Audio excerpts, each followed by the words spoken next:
Ace Bailey is a tantalizing player. He has been compared to some of the greatest scorers in NBA history. He is unlike any other player in this draft class. And I still think there's some mystery to various elements of his game based on how his year at Rutgers went and, quite frankly, how he measured at the combine and some of his comments. We'll get into all of it in this video. Brian Ralph is with me to help break this down. But just as a starting point, Ace Bailey is our third. Third? No, he's not third, Ralph. He's fifth on our big board. That's a little bait and switch for you folks. He comes in just behind Trey Johnson and VJ Edgecombe, who leaped him in our five-man team's big board for this year's prospects. Consensus outside of our world, I think, is that Ace Bailey is the third best player in this draft, but who knows? We'll have to see if that actually comes to fruition. For you and I's sake, we were two of the lower people on our team on Ace Bailey. You rated him seventh on your big board. I rated him sixth on my big board. And we'll get to all the reasons why further in this video. Just as a starting point, in his 1 year at Rutgers, Ace Bailey scored 17 and a half points a game, 7 rebounds, 1.5 assists, 46% from the floor, 35% from three, 69% from the free throw line, on a lot of very difficult shot attempts. It's a huge part of his game to ISO score and take tough shots. He was listed at 6'10". He measured at the combine at 6'7". How tall is he? The world may never know. And maybe his potential ceiling in the NBA could lie in how big he really is, quite frankly. Just from a broad sense, Ralph, let's talk through the strengths, the good parts of Ace Bailey's game first. Where do they begin? The fact he can make shots very few guys can make. And he takes a lot of difficult shots, but when he is going, he makes those and makes them look effortless. Like very few guys have that level of just you can tell it's special. You can like he's got a high release point. He can if he can get to his spots and he gets things flowing, you can't do anything about it. Like there are a few guys who it doesn't matter what they do or what you do. If they do what they want, it's you're helpless. And Ace Bailey can get to that point in a way that even Cooper Flagg can't, even Dylan Harper can't. And I think that's why he's so tantalizing is that his special place he can get to is the most special of places within the course of a game, within the course of his career. And that's the upside is the fact can he get to that special place more often than he has because he's shown those flashes.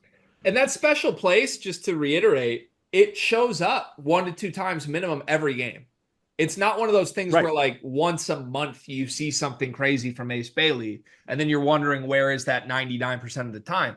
Every time you watch 40 minutes of Ace Bailey on a basketball floor, he does something that makes you go, oh my God, what was that? Yeah. Whether it's like a highlight reel dunk, a highlight reel block, a contested fadeaway, a step back, a crossover, he does something that you just shouldn't be able to do. If I were sort of defining the strengths, it's going to be me rewording a lot of what you said, but I would call it scoring prowess, and I would call it just overall skill based scoring. Yeah. Like he is not just a guy they list at 6'10" with a jumper. I think there have been some people who compare him to Jabari Smith. And I get why. They honestly both were really tough shot dependent. And Jabari Smith didn't like to get to the rim a lot. There's questions on how much Ace Bailey gets to the rim. But I think they're in different stratospheres in terms of actual footwork, in terms of actual scoring ability. Jabari Yeah. Smith has largely in the NBA just become like a pick and pop, catch and shoot, I can shoot over you guy. Ace Bailey is absolutely a give him the ball, get out of his way, let him triple threat, and you don't know where he's going. He has some advanced shots to his game. And to use his own words at the combine, they asked him, like, hey, you take a lot of tough shots. And he responded and was like, well, for other people, they're tough. For me, I work on those every single day. I'm triple teamed in practice, in private workouts, so that I can figure out how to score. And I have every trick in the book. And I think he's true on that. He's being honest. NBA teams may not love to hear that the tough shots aren't going anywhere. But in Ace Bailey's mind, it's important for him to develop every possible counter in the book. So you can give him the ball, and however many people they throw at him, he's going to score it anyway. It was basically what he did at Rutgers. And I think it's what he will do in the NBA because he's deserving of doing that based on the moves that he's capable of and the footwork that he has. It obviously can't all be that good and that rosy. Otherwise, you and I would have him higher than 6th and 7th on our big boards. So why do you have him 7th on your big board? What are the weaknesses? Yeah, I hate that. I hate that whole like when you can do the easy stuff well, then you can work on that stuff. But I think that's the thing with him is that he opts to make things as difficult as possible. It's like he spends those 40 minutes looking for those one or two things that he does that nobody else can do. It doesn't matter if the other 38 minutes or the other 60 possessions he's on the court end in disaster. He is searching for that one or two highlights that's going to put him on social media, that's going to boost his draft stock. To look at oh my God, Ace Bailey just did that. He will turn down an open three, it feels like, to dribble into a more contested fadeaway mid range jumper. And I think the decision making and the lack of playmaking as well, because right now he is just a scorer. He can rebound some because of his size, but he is just a scorer. And that's okay if you're going to be an efficient scorer. And right now he's not. And it's not necessarily just because of the skill, it's because of the decision making and the shot selection that comes along with that. Yeah, that's a good way to put it. And I love you just bluntly being like, yeah, I'm out on that. I hate that. I hate the whole sell on Ace Bailey. Yeah. I'm mostly with you. When I try to define like what are some of the weaknesses, um, I think basically up and down the list of every area of his game, he's just either a little worse than he's billed as publicly, or there's just a lot of emptiness to it. Like I talked about how his footwork is really polished. It is, but he's slow. Like he's not fast at his position or his athlete. He kind of lumbers around, even though he's supposed to be this big wing with twitchy athleticism. He's billed as a great shooter. He is a great shooter, except he shot 34% from three. And you could say, okay, that's all shot selection. He shot 69% from the free throw line. That's not elite shooting. Like when has a great shooter ever shot below 70% from the free throw line? So it's almost like his buckets, his makes are worth more because they're wow buckets, but I don't think he is the elite shooter he's billed as. I don't think he is the elite first step guy that he's billed as. He's just a flat out bad playmaker. I don't think he either wants to or can create for others. He only had 3 games this season with 2 or more assists. He is a black hole in more ways than one, turnover prone, non-passer, and point blank, it sounds harsh to say, but all of the Rutgers role players got blamed, rightfully so. You should not have had a losing record with Dylan Harper and Ace Bailey. And it's hard to blame Dylan Harper, in my opinion, because he had a great season without a lot of empty calories when he was healthy. Ace Bailey was the guy who didn't come off the floor, who had a lot of empty calories to his game, who did a lot of losing things. And look, the upside is still so tremendous that despite all of the negatives you and I just listed out, we still have him top 7 in a loaded draft class. So he really is one of the more confounding players in this class because there's such a gap between what he could be and what he could be on the other end here as well. Let's get to some of our categories with Ace Bailey. Give me one word to describe Aris Bailey. I think we've said this a number of different times, but I said difficult. I said unguardable. Yeah, you don't have to beat a dead horse here, but anything beyond just the difficult shots he takes? And I think he's a difficult evaluation because of the ups and the downs. I think he can be difficult to defend. I think he can be difficult to deal with given the shot selection. He can, everything he's I think he's difficult to judge too because we looked at him, he was billed as this 6'10 guy who can create his own shot off the bounce and do these things, right? That is much more rare than a 6'8 guy who can do that. Yeah. Yeah, you're So right. how do you stack that up? You're right. The height stuff is weird because look, your eyes could tell you even in shoes and he wasn't 6'10. No. So we didn't need a shoeless measurement to tell us he wasn't 6'10. But at the same time, like if he is 6'7" without shoes, put shoes on. Okay, he's 6'9". Like I'm not gonna gripe that much about it. My answer is unguardable. Now I don't mean unguardable in a way that it's always good. You can't guard him. He guards himself sometimes by the decisions he makes. So I think one way or another in the NBA, Ace Bailey will decide what Ace Bailey's fate is. And I don't 1,000%. feel all that confident it will go the way I want it to, but it's not going to be on anybody else's terms. It's going to be on his where this heads. This is, I think, why he's difficult. Because kind of to that point, I think the first person I think who started the whole like, well, I practice tough shots was Carmelo Anthony. Mm-hmm. I think that's at least the first time I heard that, and I'm going to guess Ace Bailey pulled it from there. That was Nick Smello, who developed at Syracuse, who developed in Denver, who could do the easy stuff and took the easy stuff there, but did the difficult stuff when you needed a bucket because he didn't want to pass the ball and he thought he had a better chance of making those shots than you did of making a partially contested three, right? That's his like backup option or his need to option. Ace Bailey seems to think that that's like my first option is to do that, and that's where I think the disconnect is. Yeah. Well, have you ever shot a contested double team fadeaway, Ralph? It's pretty fun. When it goes in, It's pretty fun. Okay. Is he more likely to hit his floor or his ceiling?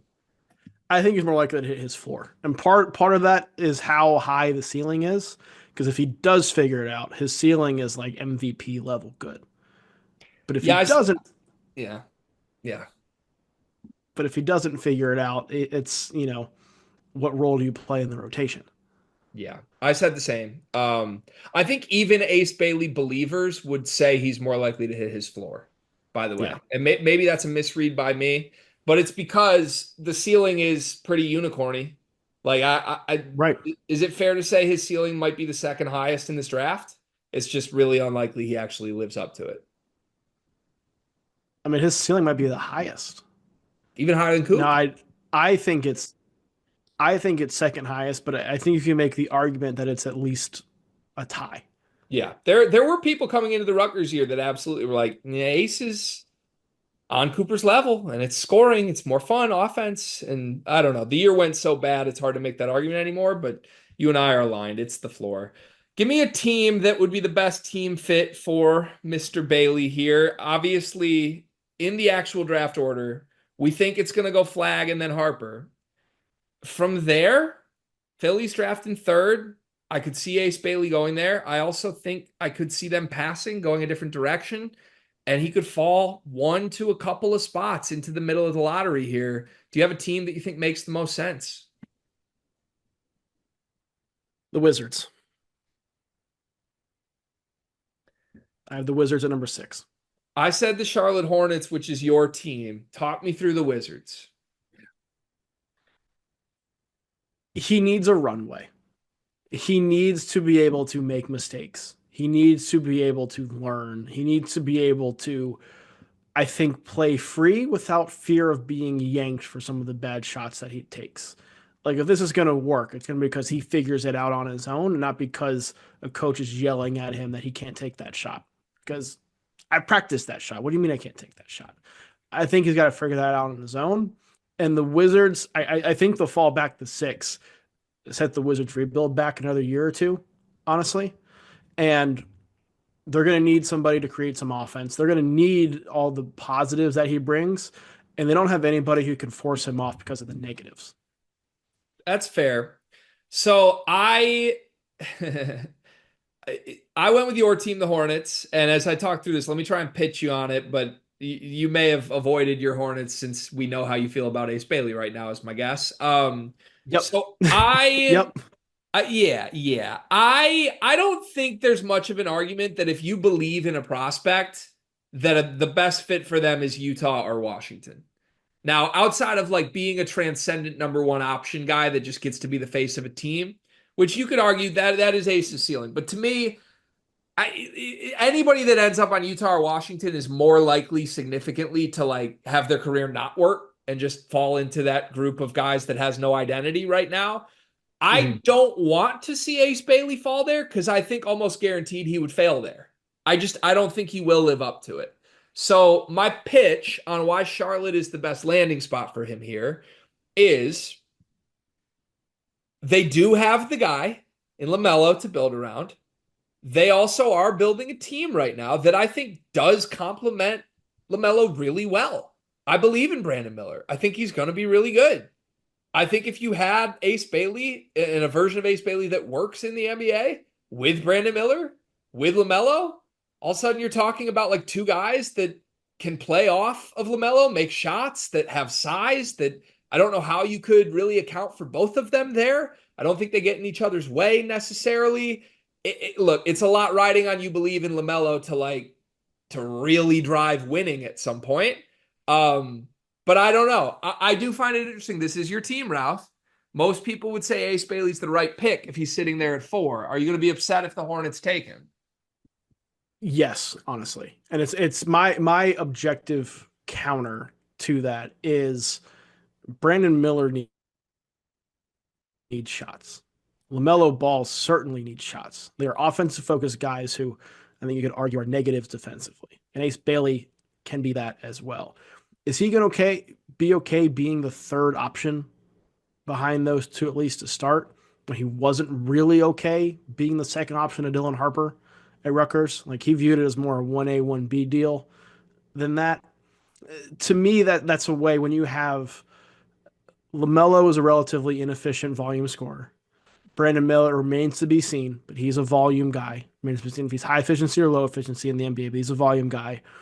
If you have 3 volume guys, 2 of whom you know are low efficiency, that's not winning basketball. That's how the Hornets have gotten to the point where the Hornets are, right? And so to me, that's why the Wizards make sense is because he can be more of the number one or at least more of the primary option than he could be at Charlotte, which I think would help him get closer to that ceiling because he can have more runway to again figure it out. My problem with that pitch, I totally see what you're saying, is that the guy they're going to take that's not Ace Bailey, to me, is the same archetype. If it's Trey Johnson or if it's VJ Edgecombe, they all have that same issue. Edgecombe has a little bit more defense to his game, I would argue. I think you could argue Ace has some defensive chops here. He Yeah, wasn't awful defensively this year. he wasn't awful defensively this year, but I think on that team he'd have to buy into being like much more of a defender and Yeah, view himself as more of a defender. This that's was true. this was a bad draft for Charlotte to not be top 2. Absolutely true. Absolutely true. All right, let's move on.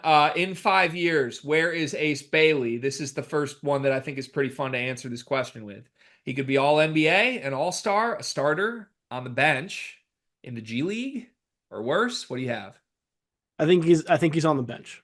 I think he's 6th or 7th man. I don't think he's buried and not playing, but I think he has probably played himself out of a starting role on anything other than a bottom 5 team in the league.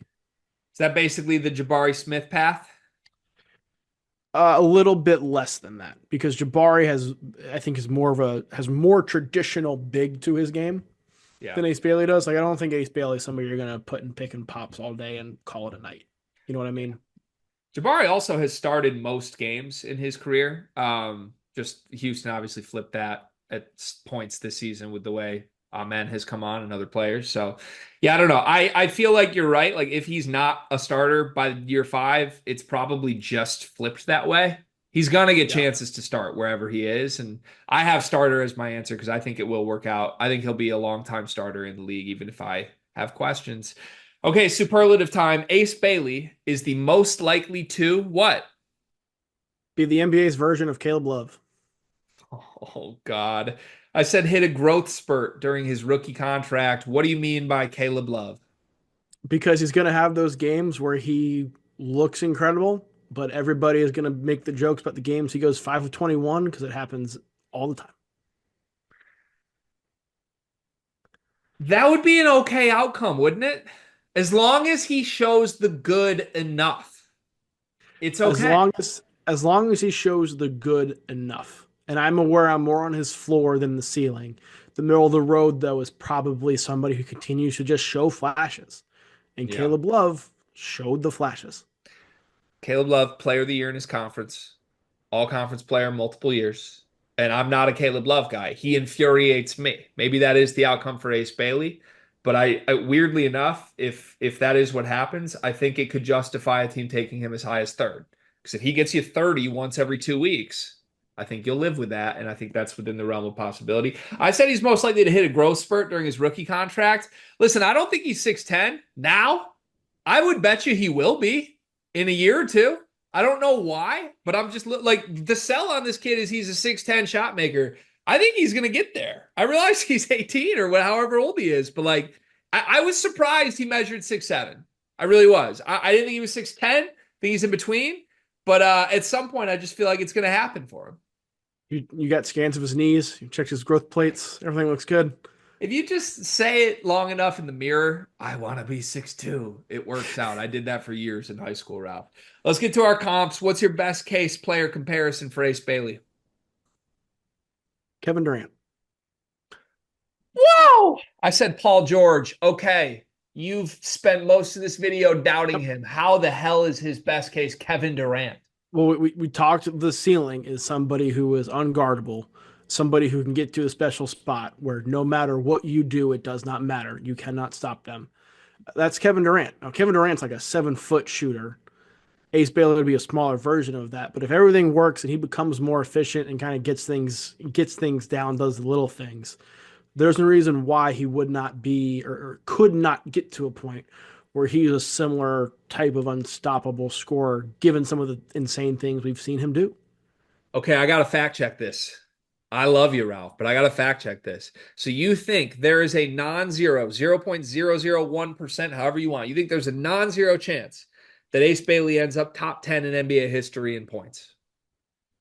A point 0.00001. Yeah. You think there's a chance he wins an MVP? I think there is that scenario. I said that earlier in the video. Yeah. Do you currently consider, a lot of people consider this, I'm not necessarily one of them, but a lot of people consider Kevin Durant to be the greatest scorer in NBA history. You think that's on the table for Ace Bailey? I think on the table for Ace Bailey is to be talked about as one of the best scorers like in the league currently. I don't know if he'd be the best of all time, but be like Okay. the best scorers. He may not be like, we have the conversation of like how good Wemby is and Cooper Flag and all that in 10 years. But we could bring up Ace Bailey as like, yeah, but he's up there, he can score with the best of them. Okay. I see what you're after there. I went with Paul George, and I feel validated after hearing you talk through this because to me, Paul George is your prototype guy that always gets compared to KD that's never KD.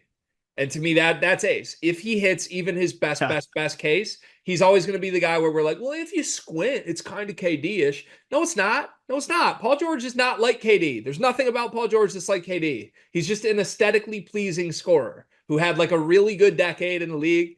And to me, that could be Ace. He could end up, I don't know how many All-Star teams Paul George made, but multiple, right? He could end up a long decade All-Star type season career that probably ends without ever winning anything, that probably ends without ever being the best player in the league. Like I don't think that's on the table for Ace, but he's always going to be comped to the best that have ever done it. And he'll probably have some moments where he leads a team to at least a playoff series win or something like that. Let's get to our worst case comp. What do you have for Ace? Kevin Knox. That's mine too. I mean, it as good as he can be, talk about him, potentially being that Kevin Durant on the table. I think there's also the chance he's out of the league before the end of his rookie contract or at the end of his rookie contract, right? If he is incredibly inefficient and is a little bit smaller than we think he is, can't handle the physicality of the NBA, I think that's on the table. And I might be a little bit more, it's probably an extreme, but maybe a little bit more likely than the KD comp. But I think that's on the table for him too. It sounds harsh, but I think you're right. Obviously, I think you're right. I said the exact same name. This is the second time in 2 videos you and I have done. We have one comp that's the same. I feel pretty dialed in with you right now. I feel like when you watched Kevin Knox, and sadly, I watched a lot of Kevin Knox in my time. I think one of the biggest things that was clear it wasn't going to work was the game moved way too fast for him, like way too fast. And I think at times that is what I saw from Ace at Rutgers. It was like the processing speed wasn't there in multiple ways, in ways you wanted it to be. And it led to a lot of tough shots that didn't need to be as tough as they were. Although, give credit where credit's due, Kevin Knox had one dominant summer league. Are we at least getting that from Ace? That should have been most likely to have like a dominant summer league performance. That feels like Ace Bailey. But I like what you said about kind of like not adjusting to the speed of the game Yeah. and being lost a little bit. Because I do get a sense that Ace Bailey is a one-on-one practice player. And the stuff that he struggles with largely has to do with extrapolating the one-on-one drill where you're working at like a move against a chair to how to produce that in a 5-on-5 live action game. Yeah. Yeah. Honestly, if the NBA ever does the WNBA's one-on-one tournament on the All-Star weekend, Ace Bailey could make a run in that. Yeah. We look up and we're like, what just happened?